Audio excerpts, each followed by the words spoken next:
안녕하십니까. 해오름 시청자 여러분. 오늘은 노기어록 제1장 둘째 마디 반야 5번째 시간이 되겠습니다. 본문을 바로 들어가겠습니다. 육조 해능대사께서 이르시기를 하나의 반야로부터 84,000의 지혜가 생겨난다. 무슨 까닭인가? 중생에게 84,000의 번뇌가 있기 때문이다. 라고 하였습니다.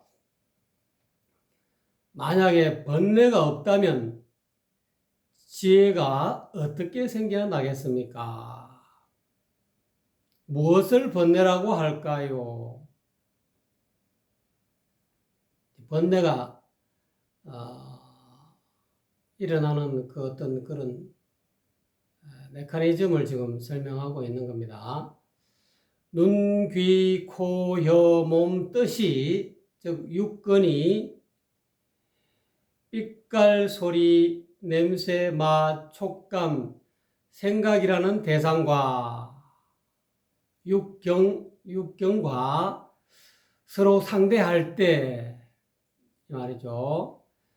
육진이 밖에서 유인하여, 육진이라는 것은 색성량 미촉법이죠. 아까 이야기한 빛깔, 소리, 냄새, 맛, 촉감, 생각, 이것을 육진이라고 그러죠. 6가지 티끌, 이것을 66 티끌진 해서 육진이라고 합니다. 육진이 밖에서 유인하여 불러내며 아르마리가 식이 안에서 문을 열게 되는데, 이때 선을 행하는 반야심이 즉 본래 마음이 능히 스스로 주관하지 못하고 악을 행하는 망념심이 능히 자신을 막지 못하여 죄업을 조성하고 번뇌를 이루게 됩니다. 이렇게 설명하고 있습니다.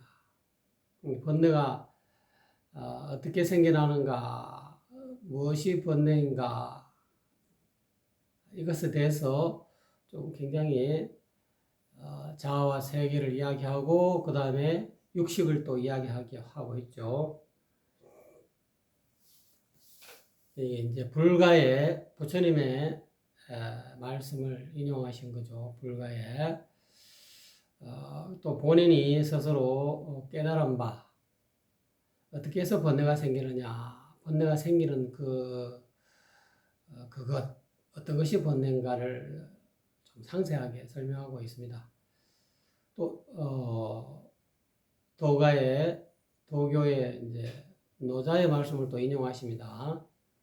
노자께서 이르시기를 5가지 색깔은 이 말이죠. 청, 황, 백, 흑,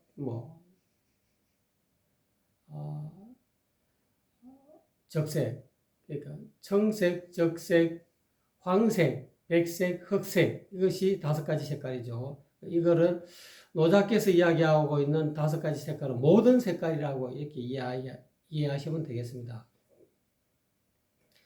5가지 색깔은 사람의 눈을 멀게 하고, 5가지의 소리는 이걸 이제 모든 소리라고 생각하면 됩니다. 여기까지 이제 정확하게 이야기하면 궁상각치우, 이것이 5가지 색깔이 되죠. 5가지 소리가 되죠. 5가지 소리는 사람의 귀를 어둡게 하며 5가지의 맛은, 모든 맛은 이렇게 되죠. 짠맛, 단맛, 쓴맛, 신맛, 또 뭐가 있습니까? 여러분 댓글 달아주십시오. 갑자기 생각이 안 나네요. 짠맛이 있고, 단맛이 있고, 쓴맛이 있고, 신맛이 있고,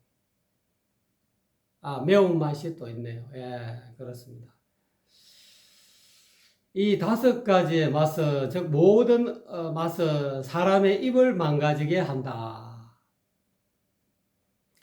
말을 타고 달리며 사냥하는 것은 사람의 마음을 미쳐 날뛰게 하고, 이거 이제 자기가 이제 사냥하는 것 이 말이죠. 이거는 자기가 좋아하는 기호죠. 보통 옛날에 군주들은 다 이렇게 사냥터가 있어가지고 이와 같은 행위를 하죠. 또 얻기 어려운 재물은 사람의 행실을 거르치게 한다라고 하였으니 이것을 번뇌라고 합니다. 즉 불가적인 번뇌와 도가적인 번뇌를 지금 설명하고 있습니다. 한 가지의 번뇌를 없애면 또 한 가지의 반야가 증가한다. 한 가지의 번뇌가 없으면 한 가지의 반야가 증가한다. 한 가지의 지혜가 증가한다는 거죠. 예를 들면 흙을 파서 구덩이를 만들면 빈 공간이 생기는 것과 같다. 이렇게 같습니다. 이렇게 이야기하고 있습니다. 한 덩어리의 흙을 파내면 한 덩어리만큼의 빈 공간이 생긴다 이 말이죠. 증가하고 흙덩어리를 모두 없앤 만큼의 빈 공간이 저절로 나타나는데 어찌 흙덩어리를 없애고 나서 별도로 있는 빈 공간이 반입되기를 기다린단 말입니까? 별도로 이 빈 공간을 이렇게 어떻게 가져오는 것은 아니다. 지혜도 마찬가지다 이 말이죠. 번뇌 하나를 비유해서 이렇게 이야기해. 번뇌를 하나 없애면 한 가지의 번뇌를 없애면은 지혜를 별도로 가져오는 것이 아니다. 번뇌를 없애는 그만큼 지혜가 생긴다.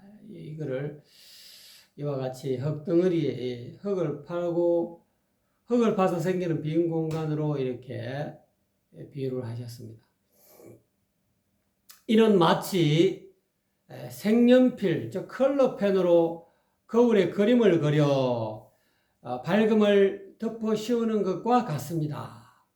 거울의 근본 바탕은 밝지만 색채를 그려 넣음으로 인해 밝음이 덮여 가려진 것입니다. 밝음이 비록 덮여 있지만 거울 본바탕의 밝음은 일찍이 없어진 것이 아닙니다. 밝음은 색칠에 따라 없어졌으니 밝음이 덮인 것이지만 색채가 제거되면 밝음은 저절로 존재합니다. 색채를 제거하고 별도로 밝음을 보태는 것이 아닙니다. 이와 같이 하나의 번뇌를 없애면은 지혜가 생긴다라는 것을 이와 같이 비유로 설명을 하고 있습니다. 또 비유하십니다. 오늘은 비유가 많습니다. 의사가 눈병을 치료하는 것과 같습니다. 백내장은 눈의 밝음을 가릴 수 있지만 백내장이 제거되면 밝음은 저절로 존재합니다. 백내장은 의사가 고칠 수 있는 병이지만 눈의 밝음은 의사가 주는 것이 아닙니다. 본래 있다 이 말이죠. 그래서 본래 면목을 회복한다라고 이야기하지 본래 면목이 어디서 가져오는 것이 아니다. 그래서 선사들의 어떤 어록에도 보면은 이 밝음이 어디서 깨달음을 어디서 누가 선사가 이 스승이 주는 것이 아니다 이거. 어떤 그런 화두를 던짐으로 인해서 또는 가르침을 전함으로 인해서 자기 스스로 그 어떤 밝음 깨달음을 획득한다는 거죠. 마음의 본바탕은 저절로 텅 비어서 밝은 것입니다. 그렇지만 나에 대한 집착, 아상이라고 그러죠. 텅 비어 있음에 대한 집착, 이 공에 집착하는 거죠. 또 나를 내세우는 모습, 아집, 나에 대한 집착, 아집이라고 그러죠. 아집과 텅 비어 있음에 대한 집착, 이거를 공집이라고 해요. 공집. 보통 그래서 그래서 소승불교는 오온에 대한 집착, 나에 대한 집착, 또 텅 비어 있음에 대한 집착, 공집, 아공법공이라고 이야기하고 있죠. 또 나를 내세우는 모습, 이것을 아상이라 그러죠. 아상은 나를 내세우는 모습, 또는 남을 비웃는 모습, 그걸 인상이라 그래요. 또는 나와 남을 분별하는 것을 인상이라 그러죠. 남아있기 때문에 커다란 묘지를 만든 것입니다. 커다란 반야자성을 막는다 이 말이야. 반야, 즉 묘지를 막는 것이다.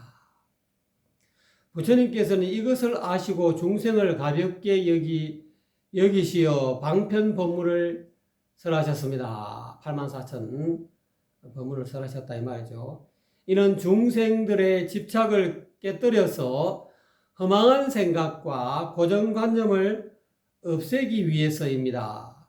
이렇게 해서 중생들이 비로소 반야지혜를 얻게 되면, 본래 마음을 회복하게 되면 이 말이죠. 중생들은 실로 부처님께서 제도하신 바가 됩니다. 하지만 반야지혜는 역시 부처님께서 주신 것이 아니라 바로 자신에게 본래 있던 자성반야인 것입니다. 반야자성이다 이 말. 그래서 서가열의 부처님은 나는 목마른 그 말에게 비유해서 이렇게 서가모니 부처님이 설명하죠. 나는 중생들을 이렇게 제도한다지만은 비유해서 중생을 말이라고, 목마른 목이 굉장히 갈증을 지니고 있는 말이라고 보통 중생은 그렇게 비유합니다. 나는 목마른 아주 목이 마른 말을 그 어떤 그 갈증을 해소하기 위해서 그 말을 물가에까지 인도하는 역할밖에 하지 않는다는 거죠. 그 목마름을 해소하는 것은 말이 한다는 거죠. 나는 목마른 말을 물가에까지 인도하는 역할밖에 못한다. 목마름을 해소하는 것은 중생이 스스로 하는 것이다. 이와 같이 반야지혜를 얻게 되면 실로 중생들이 제도하는 바가 되지만은 사실 반야지혜는 부처님께서 주시는 것이 아니라 바로 자신에게 본래 있던 반야자성, 자성반야이다. 그래서 이 대성불교 또는 선불교에서는 이런 말을 하지 않습니까? 부처를 오면은 살불살줘라. 부처가 오면 부처를 죽이고 조사가 오면 조사를 만나면 조사를 죽이라. 부처를 만나면 부처를 죽이고 조사를 만나면 조사를 죽이라. 부처와 조사가 이 반야지혜를, 이 깨달음을 주는 것이 아니다. 스스로 이 깨달음은, 반야지혜는 스스로 자신에게 본래 있던 것이다. 궁극적으로 물론 존사 정도가 중요하죠. 깨침의 바다에 각해에 깨달을 각자 바다의 자, 깨침의 바다에까지 이끌어 주신 부처님을 존경하고 중요시 여기는 것은 당연하지만은 제대로 된 부처님의 어떤 그런 경지와 하나가 되려면 살불살조해야 된다. 부처에게도 집착하면 안 되고 조사에게도 집착하면 안 된다. 방아차게 해야 된다. 전부 다 내려놔야 된다. 그러므로 미혹하여 어두울 때에는 스승이 건네주지만은 깨닫고 나면은 스스로 걷는다라고 하였습니다. 스스로 건너가고 스스로 해탈하니 반야가 늘 나타납니다. 즉 혼속자께서는 염념고천을 늘 이렇게 강조하셨거든요. 생각 양심의 하늘에 고하라. 양심의 하늘은 반야자성이고 자성반야이고 본래 면목이고 본래 마음이죠. 심행천멸의 자리를 늘 알아차리라 이 말이죠. 요거를 이제 반야신경적으로 이야기하면은 관자재보살을 해야 된다. 자재보살을, 자성반야를, 반야자성을 늘 관찰하라. 늘 보라 이 말이에요. 관할, 볼관자. 본다는 것은 깨어서 알아차린다 이 말이죠.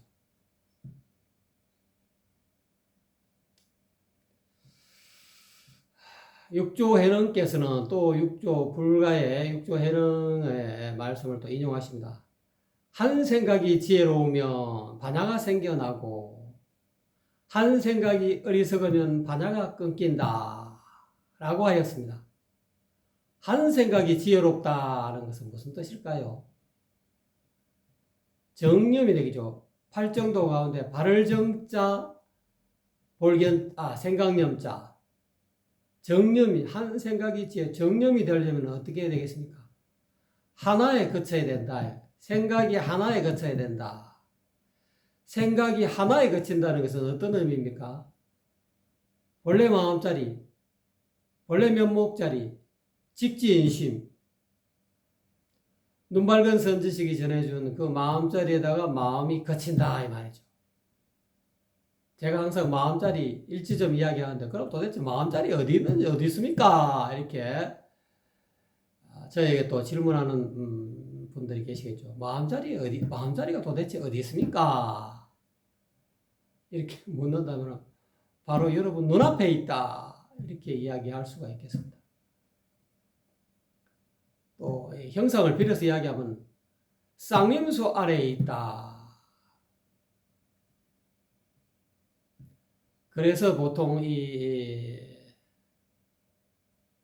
눈바르그 선지식이 이 마음자리를 전수할 때 임중수일점 이런 말을 합니다.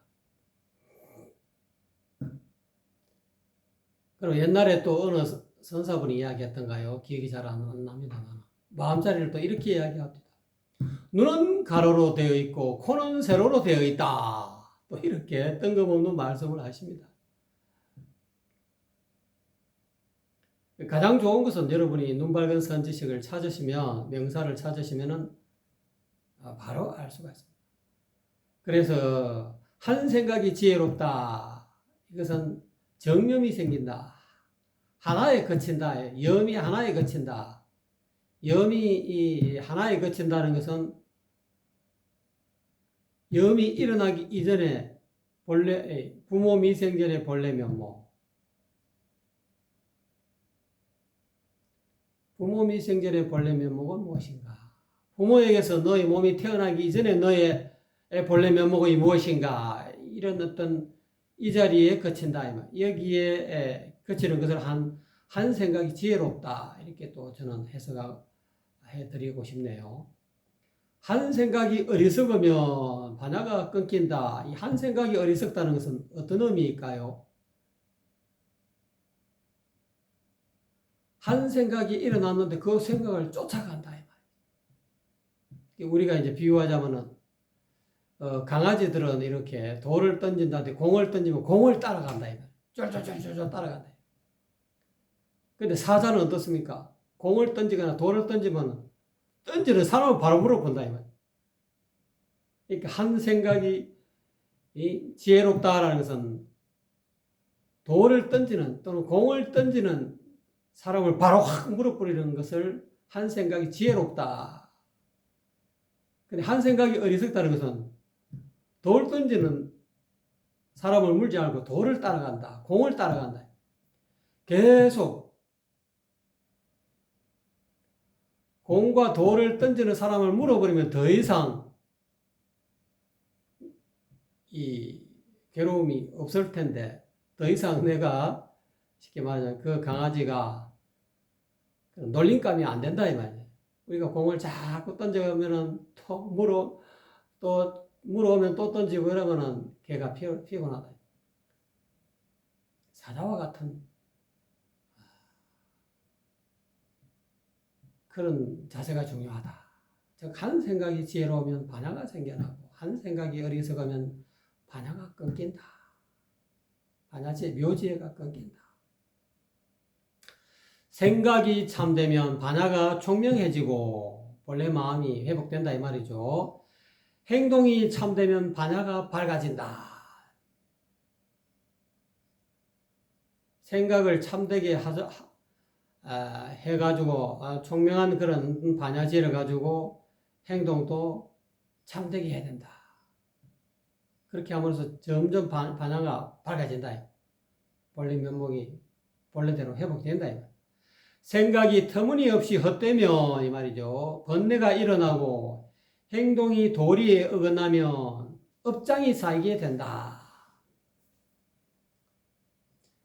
또 비유해서 예를 들면 물의 바탕은 원래 맑고 깨끗하여 거울처럼 환히 비출 수 있는데 간혹 바람을 만나면 물결이 일어나고 움직임을 만나면 거품이 일어나고 차가운 추위를 만나면 얼음이 되고 뜨거운 더위를 만나면 수증기로 변화하는 것과 같습니다.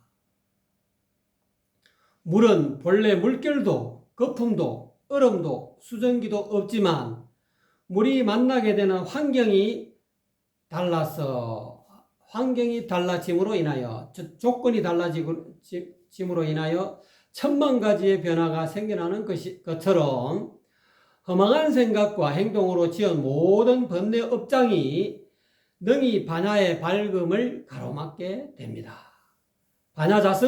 자성반야는 원래 물과 같이 평안하고 고요한데 한쪽으로 치우친 희노애락, 즉 기뻐하는 감정, 성내는 감정, 슬퍼하는 감정, 즐거워하는 감정을 만나는 까닭에 일체의 선악 변화가 일정한 기준 없이 다르게 생겨나는 것입니다.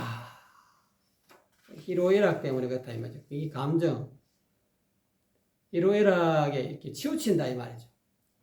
적절하지 못하고 희로애락이 일어났을 때 알맞고 적절해야 된다.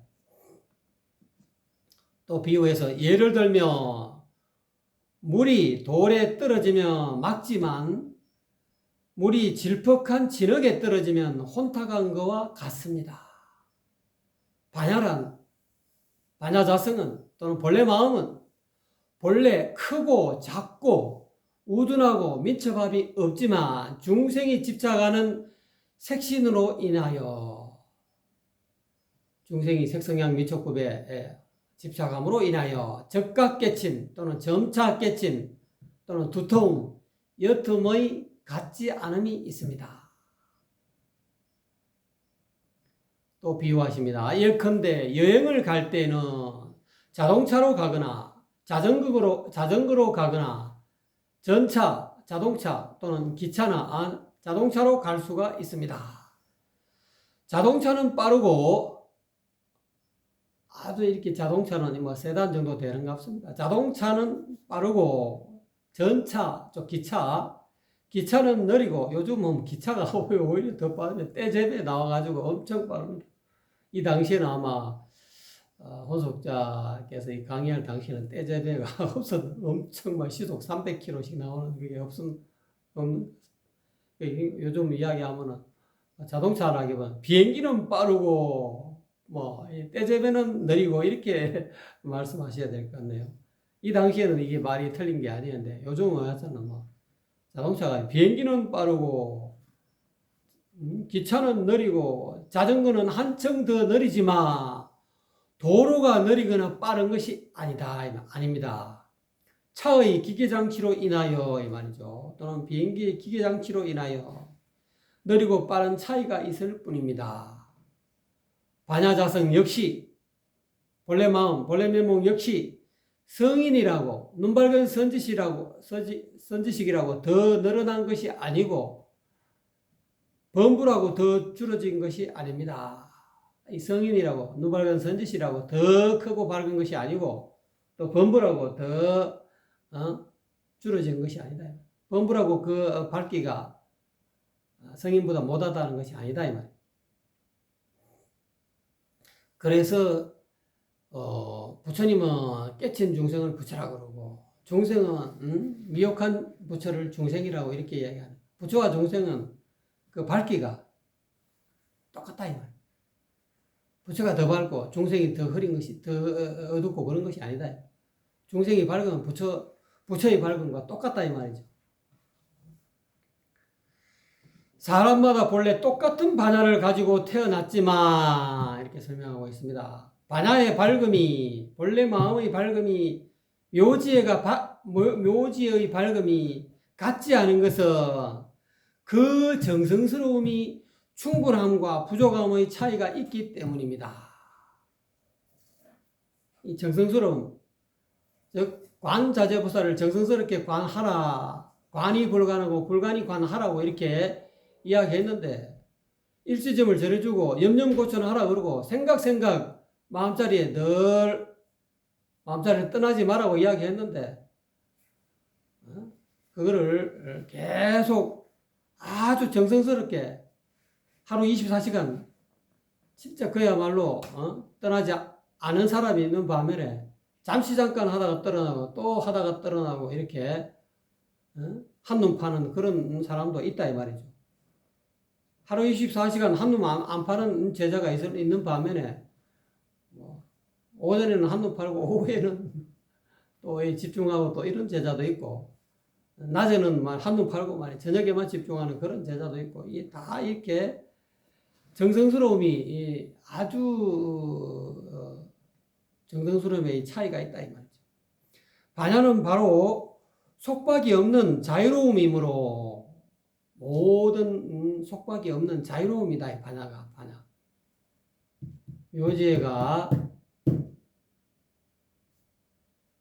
묘지에는 바로 속박이 없는 자유로움이므로 반야 안에는 고난과 괴로움과 재앙이 없다 이 말이에요. 본래 마음 안에는 고난과 재앙이 없다.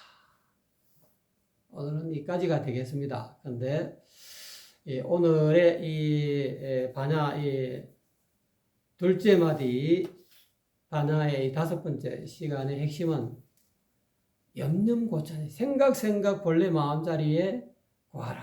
양심 자리에 고하라. 늘 알아차리라. 관자재보살 해라 이 말이죠.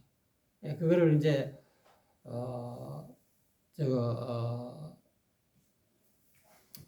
이 관자재보살 하라 하니까 너무 이 마음자리를 지키라 하니까 이 마음자리에 아주 의식적으로 유의적으로 유심으로 이렇게 의식하지 말고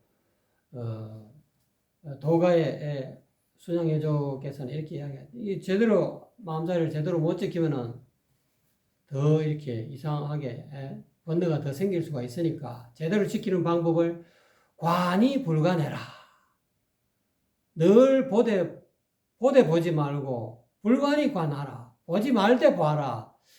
참 이게 어려운 말. 이게 자기 스스로 터득하지 않고서는 이렇게 말할 수가 없습니다. 근데 이제 반야신경에서는 그냥 관해라 이 말이야. 관자재보살 해라. 마음자리를 자재보살, 본성자리를 늘 관해라라고만 이야기했지 상세한 설명이 없었잖아요. 이 관자재보살 제대로 해석하지 못하면은 제대로 이 수행을 못하면은 그와 같이 오히려 이렇게 정신적으로 이렇게 머리가 띵할 수도 있습니다. 그러니까 요거를 슬기롭게 하는 그런 방편으로서 관이 불관하고 불관이 관하라. 이것이 핵심이 될 수 있습니다.